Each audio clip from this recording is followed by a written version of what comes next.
አሁን ላይ በዓለማችን እጅግ ፈጣንና የጀት ያህል የመብረር አቅም ያለው ተጫዋች ማን ነው? በዛሬው ቪዲዮ 5 በጣም ፈጣን ተጫዋቾችን ላስመለክታችሁ ተከስቻለሁ። እናንተም እንደተለመደው ይህንን ቪዲዮ ላይክ እና ሼር እንዲሁም ለቤቱ አዲስ ከሆናችሁ ፎሎ በማድረግ ጀምሩት።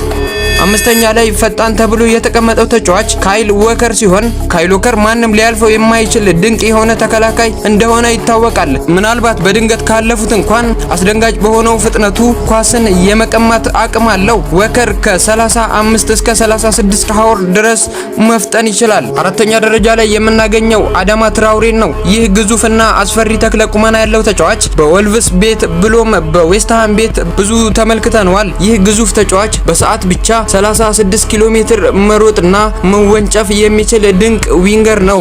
ሶስተኛ ደረጃ ላይ የተቀመጠው ደግሞ ቪኒሲየስ ጁኒየር ነው። ይህ ጥበበኛ ብራዚላዊ ተጫዋች ድንቅ ችሎታ ያለውና ከቡድን አጋሮቹ የተላከለት ኳስ ተከላካዮችን በቀላሉና በፍጥነት በማለፍ ወደ ጎልነት መቀየር የሚችል የዘመናችን ድንቅና አስገራሚ ፍጥነት ያለው ተጫዋች ነው። ሁለተኛ ደረጃን የያዘው ኖርዌያዊው አጥቂ ኤርሊንግ ብሮት ሃላንድ ነው። ይህ ግዙፍ አጥቂ በሰዓት ብቻ 36 ኪሎ ሜትር መሮጥ የሚችልና ማንም ሊያስቆመውም ሆነ ሊደርስበት የማይችል የፈረስ ጉልበት ያለው ተጫዋች ነው። ታዲያ ብዙ ጊዜ ከቡድን አጋሮቹ የሚላክለት ኳስ በፍጥነቱ ተከላካዮችን ደረማምሶ አልፎ ጎል ሲያስቆጥር እንመለከተዋለን። አንደኛ ላይ የምናገኘው ክሊያን ምባፔን ሲሆን ይህ ፈረንሳያዊ አጥቂ በጣም ፈጣን የሚለው ቃል እንኳን የሚገልጸው አይመስለኝም። በሰዓት ብቻ ከ38 እስከ 39 ኪሎ ሜትር ሀወር መወንጨፍ የሚችል ምናልባትም በዘመናችን እንደሱ አይነት ፈጣን ተጫዋች ይኖራል ብለን